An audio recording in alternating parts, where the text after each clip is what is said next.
9장의 구조는 그렇죠. 9장의 구조는 1절부터 7절까지 하나의 이야기를 하고 있고요. 8절부터 다시 새로운 언약을 맺으셔요. 새로운 언약을 맺어주시면서 이제 끝내는데, 그리고 18절부터 마지막 27절까지가 사실은 전체 노아 홍수의 요약이라 그랬습니다. 전체 노아 홍수의 사건의 요약. 그건 뭔가라는 걸 이제 얘기해 주는데, 덮으심의 은혜로 된 거다. 그래서 여기서 덮으심의 은혜를 모르는 함은 저주를 받은 자로 나타나고, 그래서 덮어주는 두 아들은 이제 그 은혜를 아는 자로 남아서 하나님 앞에 축복받은 자로 기록되고 있습니다. 또 1절부터 7절 말씀까지도 이렇게 유태인들의 문학 기법 가운데에 샌드위치 기법이라 가지고 앞뒤의 문장과 중간의 내용, 그래서 앞뒤의 빵조와 가운데 이제 뭐죠? 고기를 넣는 거, 이렇게 해서 이제 샌드위치처럼 강조하는데, 여기도 그렇죠. 9장 1절, 하나님이 노아와 그 아들에게 복 주시며 그들에게 이르시되 생육하고 번성하여 땅에 충만하라. 이 말이 뭐냐? 2절부터 6절이다. 그리고 7절에 너희는 다시 생육하고 번성하여 땅에 가득하여 그 중에서 번성하라. 생육하고 번성하라고 하는 게 그냥 사람들로부터 하여금 너희들 애 많이 낳고 그래서 많이 큰 민족을 이루라, 이 얘기가 아닌 것을 우리가 알 수 있어요. 그 얘기가 2절부터 6절까지의 얘기예요. 2절부터 6절까지의 내용이 뭐죠? 자, 땅의 모든 짐승과 공중의 모든 새와 땅에 기는 모든 것과 바다의 모든 물고기가 너희를 두려워하며 너희를 무서워하리니 이것들은 너희 손에 붙였습니다. 땅의 짐승, 공중의 새, 기는 것, 모든 물고기, 이게 뭡니까? 땅에 속한 것들이죠. 땅에 속한 것들과 뭐 한다고요? 원수가 되게 하는 거죠. 창세기 3장 15절의 사건이에요. 그래서 너희를 무서워할 것이다. 너희 손에 붙였다. 너희 손에 붙였다 그러면 뭐가 생각납니까? 가나안 정복 전쟁 때, 그죠? 그 다음에 사사기에서 싸움할 때, 바로 그거죠. 이건 거의 영적 전쟁인데, 그 속에서 너희가 어떻게 이기니? 그 얘기가 이제 여기서 나온 거예요. 3절부터 나오죠. 그때부터 사람들이 뭘 줘요? 동물을 너희의 먹을 것이 될 줄 알고, 살을 먹는 거죠. 네, 살을 먹는 거예요. 그런데 피채 먹지 마라. 그죠? 4절. 그러나 고기를 그 생명되는 피채 먹지 말라. 여기서 피를 먹지 말라라고 하는 걸 아주 강조하죠. 피. 그럼 우리는 누구 피 생각해야 돼요? 예수의 피와 상반되는 피, 이거예요. 자, 피가 생명을 상징한다 그러죠. 그죠? 그거 먹지 마라. 그럼 너희들이 먹어야 될 피는 뭐야? 예수의 피예요. 동물의 피가 아니고 예수의 피. 동물 상징은 뭐예요, 그럼? 세상이고 사단이죠. 사단의 피를 먹지 말고. 그러니까 오늘 괜히 우리들은 그렇게 생각하고 있어요. 그냥 글자 그대로 생각해서 동물의 피는 먹지 마라. 요즘 그게 중국 교회는 굉장히 강조하고 있어요. 그래서 시골 교회 같은 데 가서 피 얘기하고 이거 먹는다 그러면은 그 다음에 듣지도 않아요. 그 다음부터는 설교를 듣지도 않아요. 아예 다들 가버려요. 그러면서 심지어는 사도행전에도 피 먹지 말라 그러지 않느냐? 그건 복음 시대도 그런 것 아니냐라고 얘기를 하면서 그걸 이제 시간적 개념 속에서 문자적 개념으로 들어가서 완전히 우리 피째 먹지 말아야 된다. 피를 안 먹을 수 있습니까? 도대체 고기를 먹으면 고기 얼마큼 빨아내면 피가 없을까요? 그 속에 있는 건 피 아닌가요? 살코기 먹을 때 피 먹는 건 그 피 아니에요? 어떻게 그냥 흐르는 피만 피고 살 속에 있는 건 피 아니에요? 여기서 그 얘기를 하고 있는 게 아니란 말이에요. 피와 뭘 대조적으로 얘기를 하고 있는 거죠. 그죠? 특별히 그 피에 대해서는 성경이 굉장히 중요하게 얘기를 하죠. 신명기 12장 23절에서도 피채 먹지 말라. 그렇죠. 그리고 히브리서 9장 12절 그리고 22절에서 여기서 이제 예수의 피에 대한 설명을 정확하게 해줘요. 짐승의 피로 하지 아니하고 자기 피로 구속, 곧 죄사함을 받게 하셨다라는 말을 하죠. 그래서 우리가 이제 성소에 들어갔다 그러고 누가복음 22장 20절에 보면 내 피로 세우는 언약, 그래, 내 피로 세우는 언약. 그래서 그 피의 언약이 뭐예요? 성찬이죠. 성찬에서 우리는 누구의 피를 먹는 거예요? 예수의 피를 먹는 거예요.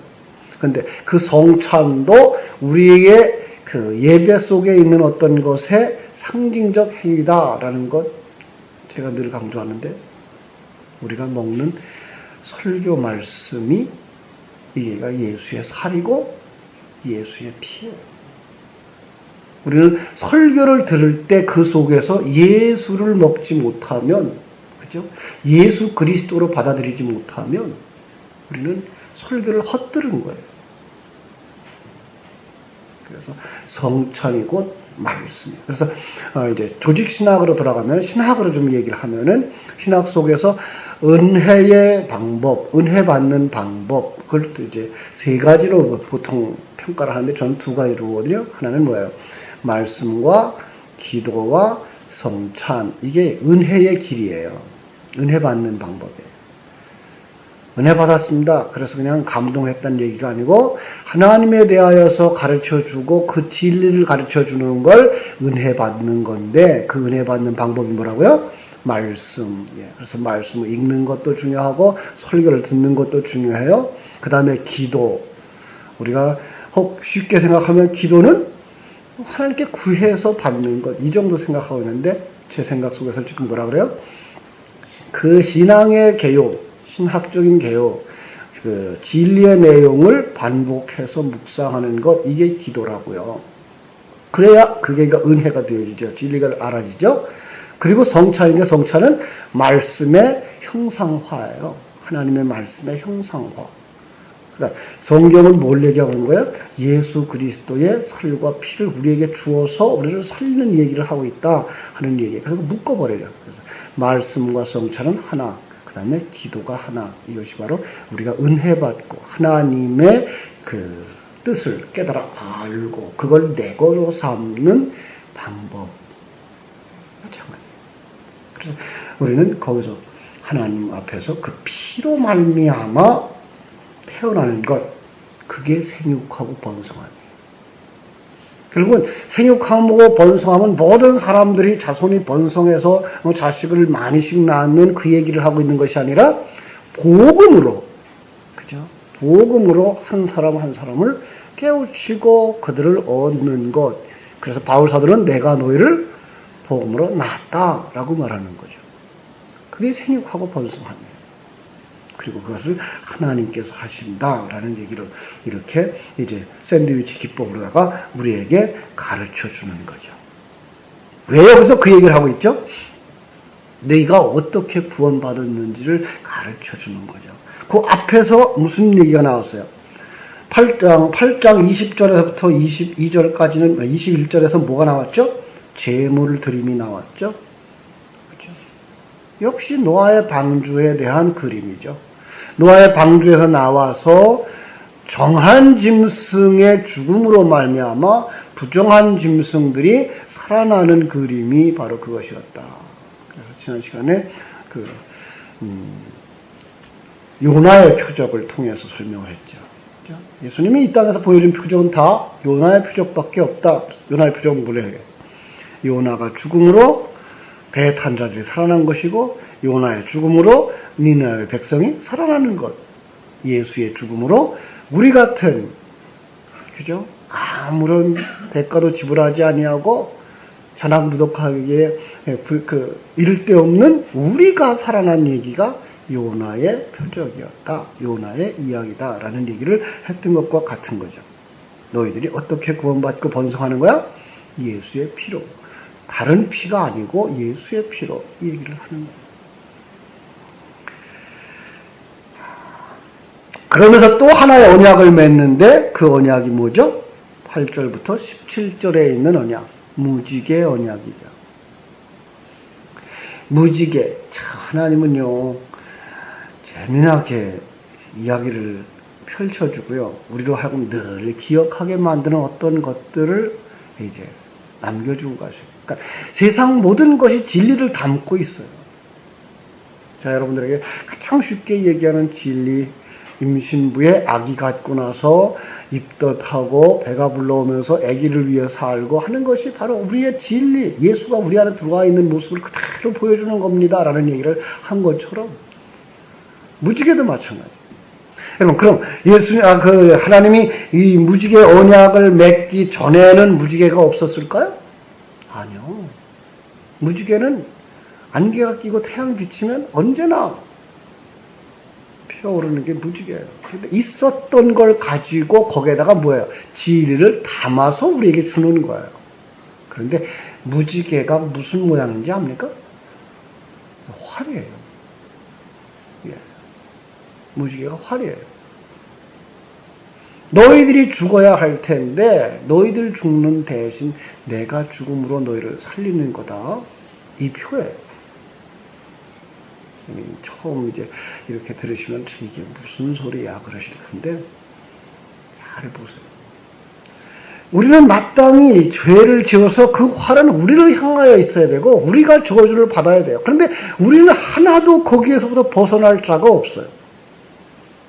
그래서 하나님이 죽는 모습으로 우리를 구원할게. 그게 지금 8절부터 17절까지 이르는 약속이에요. 이제 너희를 뭐 하겠다는 거예요? 물로 심판하지 않겠다. 누구를? 모든 백성이 아니고요. 자기 백성을. 왜요? 자기 백성을 위하여 누가 죽겠다는 거예요? 내가 죽겠다는 거예요. 자신이 죽겠다는 거예요. 그래서 우리에게 이 진리를 가르쳐 주는 거예요. 이제 혹사들은 여기서 이제는 다시는 물로 심판하지 아니하겠다. 그래서 이 다음에는 불로 심판할 거라 이런 생각을 가지고 있어요. 물 심판, 불 심판 똑같은 심판이에요. 그걸 갖다가 물로 심판하지 아니할 거야.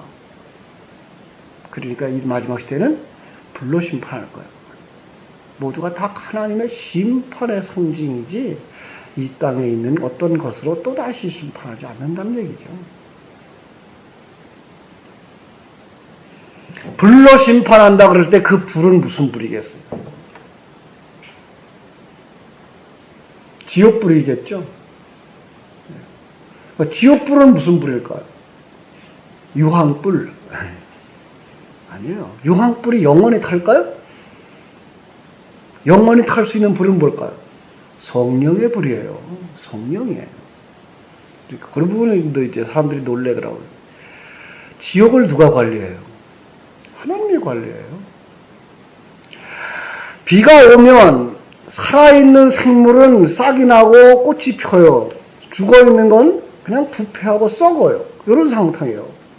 불이 내려와요. 그런데 불이 말라기서에서 뭐라고 그랬어요? 하나님의 백성들에게는 치료하는 광선이 돼요. 소생하게 하는 것이 돼요. 그런데 저주받은 자들에게는 그게 영원히 고통스러운 지옥의 불이 되는 거예요. 똑같은 하나님의 역사. 근데 그 하나님의 역사를 견딜 수가 없는 거예요. 우리는 그 하나님의 역사로 기뻐 뛰는 거예요. 이런 구원과 심판이 대조적으로 일어나는 것을 우리에게 보여주는 거죠. 그 중에서 우리는 예수님의 희생으로 우리를 건져줄게. 그게 무지개 심판이에요. 무지개 약속이에요. 그래서 15절 말하죠. 내가 나와 너희와 및 육체를 가진 모든 생물 사이에 내 언약을 기억하리니 다시는 물이 모든 육체를 멸하는 홍수가 되지 아니할지라. 무지개가 구름 사이에 있으리니 내가 보고 나 하나님과 모든 육체 가진 땅의 모든 생물 사이에 영원한 언약을 기억하라. 그리고 로마서에 가보면 이 땅의 모든 것들도 생물들도 자기 아들의 나타남을 기다린다. 그것도 이제 회복이죠. 이 땅에 있는 생물들도 회복이에요. 그래서 이 땅에 새 땅과 새 하늘과 새 땅은 완전히 이것을 없애버린 것이 아니라, 그러면 우리는 또 다른 환경에서 살아야 되겠죠? 그게 아니라 우리가 살던 것과 연관성이 있는 세계다라고 얘기를 해요. 이 땅에 있는 어떤 것들과 연관성이 있는 거다. 우리도 새 몸을 입고 가지만 우리예요. 나예요. 예. 거기에서 연관성이 있는 거예요. 전혀 다른 사람이 아닌 내가 가는 거예요. 그게 연관성이죠. 몸은 새로운 몸을 입죠. 시간과 공간을 넘나들 수 있는 그런 세계에 예수님이 부활하신 그 몸을 우리가 입죠. 그러나 나예요. 이게 연관성이에요. 자, 그거 이제, 그래서 하나님께서 우리에게 그렇게 약속을 주신다. 무지개 약속. 그것이 지금까지 노아 홍수가 다시 한번 정리되는 것이 18절부터 이제 27절까지라고 말씀했습니다. 다시 한번 읽어드릴게요. 18절부터 우리 보죠. 방주에서 나온 노아의 아들들은 셈과 함과 야벳이며 함은 가나안의 아버지라. 노아의 이 세 아들로부터 사람들이 온 땅에 퍼집니다. 노아가 농사를 시작하여 포도나무를 심었더니 포도주를 마시고 취하여 그 장막에서 벌거벗은지라. 여기가 포도주를 마시고의 단어가 하나 빠졌는데 그 포도주를 마시고예요. 왜 그 포도주라고 그랬는가 하면 노아 홍수 이전에 그들이 마셨던 그 포도주라는 얘기예요. 그러니까 결국은 노아가 구원받았지만 그의 삶과 멸망당한 그들의 삶이 다를 바가 없는 걸 보여주고 있는 그림이에요. 왜 포도주가 나쁘죠? 성경은 이 술 취함을 폐역의 하나의 증거로 삼고 있어요. 그래서 에베소 5장에도 그렇게 말하죠. 5장 8절에 보면 술 취하지 말라. 이는 방탕한 것이니 오직 성령의 충만함을 받으라. 그래서 성령 충만함과 술 취함을 대조하고 있어요. 여러분 그거를 그냥 이 땅에서의 술 취함으로 보지 마세요. 우리 한국 사람들은 예수 믿으면 술 먹지 않는 것, 담배 먹지 않는 게 이해가 굉장한 걸로 알고 있는데요. 그렇지 않아요. 그렇게 그게 독이고 나쁜 것 같으면 예수님이 왜 포도주를 만들어 주셔요? 아니요, 포도주에 대한 개념을 그렇게 가지고 있죠. 술에 대한 개념을 그렇게 가지고 있지만. 그래서 어떤 사람은 독주는 마시지 말아야 되고 포도주는 마셔도 되고 이러고 있죠. 그럼 왜 디모데 보고 뭐라 그래요? 위장병 위에서 뭣도 마시라고요? 예. 그게 그렇게 나쁘다고 생각하지 마세요. 우리 한국 사람들만 예수 믿으면 술 안 먹고 포도주 마시지 않아, 이렇게 담배 피지 않아, 이렇게 그냥 고정관념으로 되어 있어서 예수 믿으려면 뭐 해야 돼요? 술, 담배 끊어야 돼요. 그래서